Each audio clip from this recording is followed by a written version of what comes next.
Greetings to you, our wonderful viewers. We don't come again and we welcome you to another Obunge episode of Sports Busstop. With everything here, we dwell on football 100%. I want to appreciate our wonderful sponsors, Ico Gas and OR Restaurant, for always coming through for us. I remain Edafe, Dmouthpiece, and on this particular episode, I get with me a lady who knows her onions, a lady who knows sports where she did chop them, she did carry them in total. She know both from Africa, she know both for Europe, Antarctica, everywhere, under the ground, everywhere. Our wonderful viewers, permit me to savor the beauty of the amazing Sports Talkative. Good morning. Good morning. Hello, everyone. Yeah. Hello. Welcome to Sports Busstop. Yes. And I know she's a bit happy or a bit sad because the Super Eagles of Nigeria yesterday, they broke our heart. They actually played 1-1-2, the Bafana of South Africa. That game, it was really, really painful. I was really pained about the game because... It can't be like say, no day match. They know if you do anything. What's going on? I'm not pained. I'm annoyed, actually. I'm actually angry. Because even without Osimhen, Ademola Lookman was on ground. Ekong was on ground. Desas was there. Siri Desas was on ground. Why didn't our coach start Tolu? That's what I'm about to say. Because Tolu Arokodare, who gave us the winning goal in our last match against Rwanda, I expected the coach to put him in the starting 11 because in fact, I don't even know where to start from. First of all, South Africa, If not for the fact, no, not a matter of that. I want to even go to the fact that the NFL, first of all, did not protect our players. Because the reception that South Africa gave to Nigeria when they landed in South Africa was very awful and very bad. Because imagine you landing in the airport jet-lagged from a very long flight and nobody comes to pick you up. I don't know why we are being treated like that. Our players slept in the airport. I don't know why we are being treated like that. You know, this thing happened the last time that our boys in Libya, that they slept in the airport. You know, but that's not the issue. Now, make them not use that one as an excuse. No. We know excuses are a no-no for Nigeria. I want to... Because I saw a lot of people talking about the pitch, that the pitch was bad. I said pitch bad or not bad, not be excuse. Because I watched the game. For example, Iwobi, any smart he go for, he carry plank for body. Nah, the same thing while they talk, no offense, but Alex Iwobi, you are a central midfielder. Bro, you're playing for Fulham. You grew up in the UK. So what did they fall him? As you see ball, it won't be go over, the next thing you go for. Okay, you get the ball, pass the ball, your whole body look left, right, center. What are you looking for? Motor they pass inside the field. I know, yesterday I really, really applauded the effort of our defender, the Fulham defender, Calvin Bassey. That guy he's just like a bull. Now, this guy come from in own 18-yard box, go head the ball. Now him provide the goal. But you know, there was a contest on that goal, actually. But when I saw the replays, I saw the replays, and a lot of people were saying handball. But when I saw the replay, it wasn't really a handball. Because his head touched the ball with his hand up like this. The ball didn't make contact with his hand, actually. But a goal is a goal. After all, they played with Nova. A goal is a goal. But thank you, Kevin Bassey, for leveling the play field. At least. But the funny thing is, even the Bafana goal, the Nigerian scholar. And Trust Ekon, our captain, and own goal. It was so sad, though. And that goal was a beautiful own goal. But believe me, if to say Victor Osimhen, I don't just know the drive we Osimhen get for team because if they ginger these boys, them. Bafana, those boys, they ball low. If not for and most of these guys, they're for South African League. Yeah, they are home-based players. And these guys in light. If you see their body, they mess us up now. No, but the thing is, I think the Nigerian coach or coaching staff and team need to take a cue from other African teams. The Egyptian players, a percentage of them play home base. Moroccan players, a percentage of them play home base. Senegal, Cameroon. But Nigeria, we need to start looking inwards. We have people playing in Remo Stars. We have people playing El Kanemi in the Nigerian MPFL.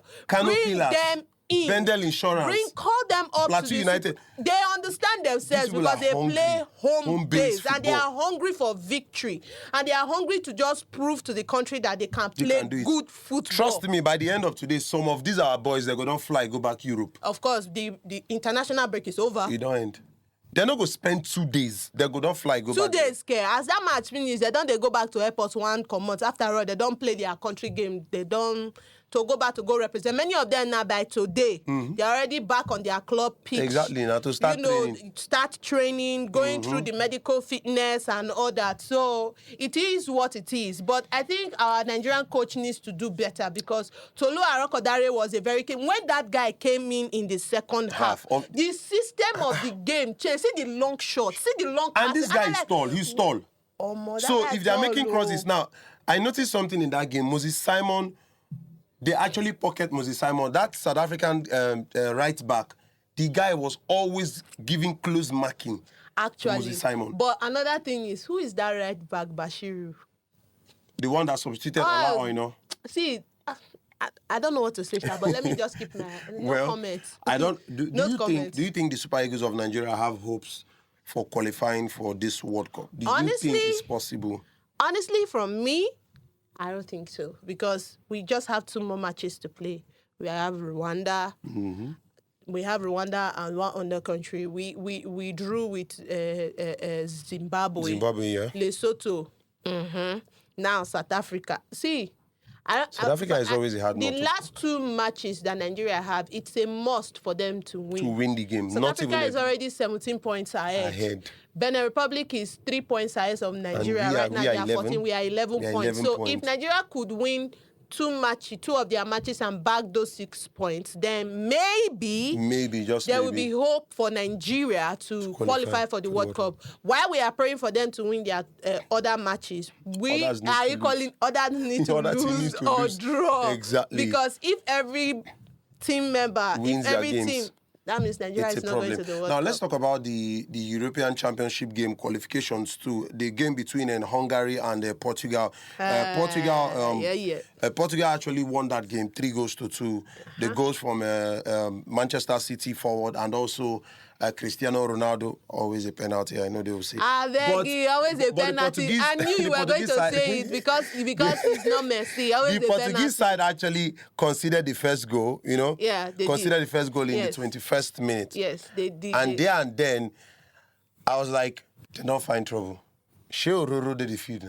Apart from that, Bruno Fernandes did. They will not forget that one too. And Bruno Fernandes is a very good. He's a very good midfielder, just because of where he's playing. Yes. So he's a very good midfielder, and he did a fantastic job in pushing the team alongside Ronaldo, and they came together. I mean, when it was 2-2, I was like, okay, what's going on? But the thing is, they draw.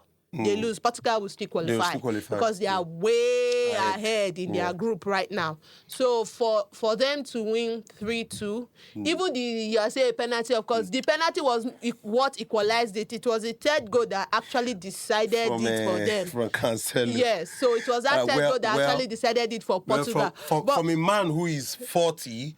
Of course. For a man who is 40. And don't forget that in their last match, he scored a 40-yard goal. For a man who is 40, I saw videos of him running. I saw the videos of it. I said, how is this guy 40 and still running with this pace and speed? It has to do with consistency and discipline. And he's so disciplined with his diet. Ronaldo doesn't joke. Patrice Evra said something that if Cristiano Ronaldo invites you to his house, do not go. Because if he says you're coming for a dinner or you're coming for lunch, you're actually going to play football. You're actually going for exercise. Yes, he said he did it the first time, that he was happy that he wanted to just go eat. He wanted to just go eat. But when he got there, Cristiano Ronaldo was already training on his mini pitch in his house. And the next thing, Ronaldo was like, hey, come on. Like, he had to eat. It's part of dinner and lunch now. So I think the consistency is there. Yeah. And he's so passionate about winning things, winning titles. Yes. And always scoring the goals. I think other players need to take a cue, especially young and upcoming players. Cristiano Ronaldo is less than 70 goals to break the record of Pele. 58 goals. more to go. 58 more goals. I think he can actually do that for the next 2 seasons. If he was still in Europe, I feel he can do that. He would have been in the Ballon d'Or nomination. Definitely. But then again, even if he's not in Europe or anywhere, I still believe that he will break the record. 58 goals is see, for me, I foresee Ronaldo playing till he's 45. It's very possible. Yeah. It's very possible. Yeah. Yes. No, it's very possible. And I will really be happy seeing him break that record. I mean, 1,000 goals. Back then when Pele of Brazil scored 1,000 goals, I think they said something like there was no offside. There was no offside. There was no rule for handball. And according to the FIFA official website, it's actually 776 goals. So officially, Ronaldo has broken that record. 776 go to 942. Cristiano Ronaldo supporters, applaudissez. Hey, come on. Fantastic. Now, the game between Iceland and France. Yeah. Iceland actually had the first goal that came from Good Johnson in 21st minute. Now, when they scored this goal, I know, say, not be match with Kylian Mbappe day. Not be match with Chouameni day. Not be match with Bakola day. That's no problem. But then again, there were lots of yellow cards flying everywhere. And also a red card. Yes. From Aaron Chouameni. Yes. So the newly signed player for... I really did not see that part why the red card was given to Chouameni anyway.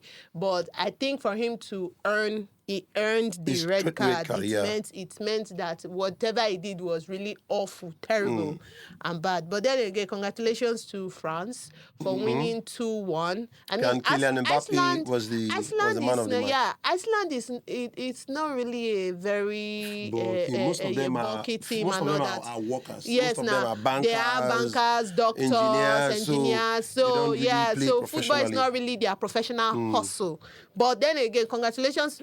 Kudos to Iceland anyways for at least taking one goal. Exactly, for scoring a goal. I mean, now, the big blow. Norway, Moldova. Norway, like I always tell Bayern Munich, this is not basketball. This is football. How dare you score 11 goals in a game? And Erling brought Haaland. Why? 5 goals. 5 goals.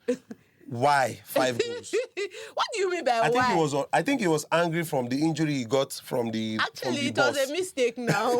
But maybe the team messed up. I saw his post online where he was like, I just got banged by the door. The door of their car. Then somebody asked him, who punched you? He said wrong answers only. Somebody said Odega. I said, you are right. I was like, but then again, Erling Haaland, I think this is just him practicing for the game between Manchester United.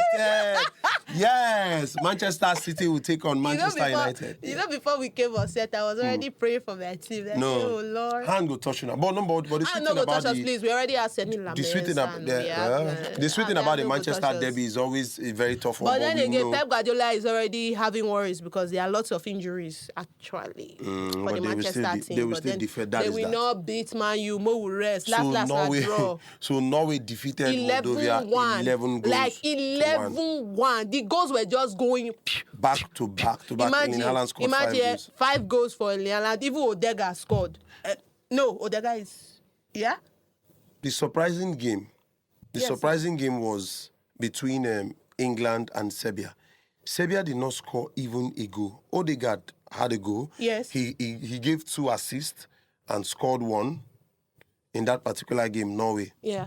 So the game between England and Serbia, I was actually expecting that game to end a draw. See, at least, Milankovic had a straight red card in that game. Not even that. English media will shut up for once because they've been on Thomas Tuchel for a while now. Exactly. He's a very bad coach. He's not taking England to glory. He's not doing this. He's not doing that. Tuchel is not a bad coach. At least the English media now, they will have something good to say. Because, I mean, 5-0. That's no... Maybe... I saw it say Serbia. Now, it's not just Serbia. Serbia no. Serbia is a very formidable team. Very good team now. They are very formidable. They have players who are home-based and foreign-based. So they are a very formidable team. Kudos to Thomas Tuchel and for the formation that he brought into the Erling Haaland started the goal. Erling Haaland. Rather, Hurricane. If I say this is your love for Haaland there. Hurricane started with the opener. Then Arsenal player, Madueke, I was surprised. Noni Madueke. When I saw the lineup, I was angry because why didn't they start Rashford? But all the same, our Barcelona boy. We don't know what's happening in the back room or in the coaching staff or whatever. Then Magui. But then Magui actually scored in the 75th minute. Of course, now I know scored before. I was really, really impressed.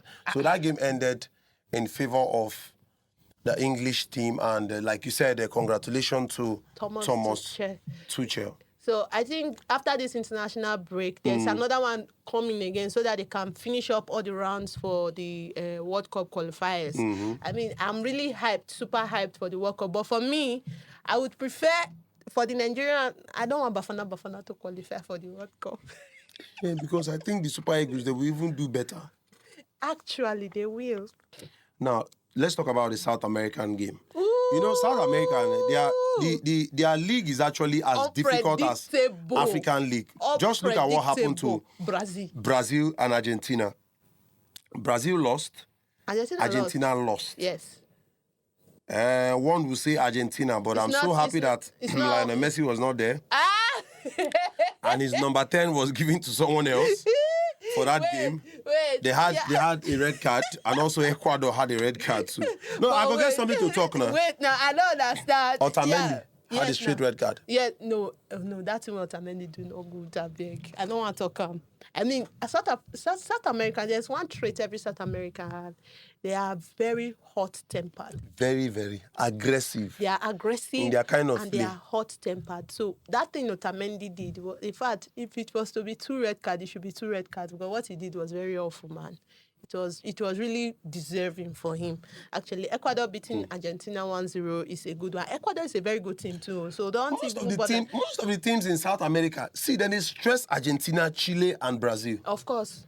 Most of the times they need to prove a point. They are supposed to stress. Imagine Uruguay playing a goalless draw against Chile. No, yes, they are both fantastic sides. Fantastic sides. Uruguay playing it.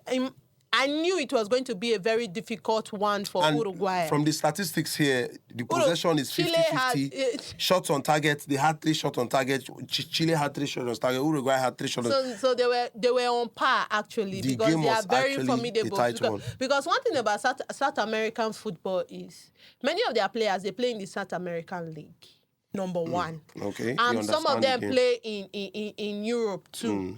A minute few of them play in Europe, but many of them, they understand the game. They've played against these people in their home league. They play in different clubs and in different tournaments. So they understand the style of play. You know, South American football is very fast-paced. Yes. It's very fast-paced, and they are very concise when it comes to shots and all that.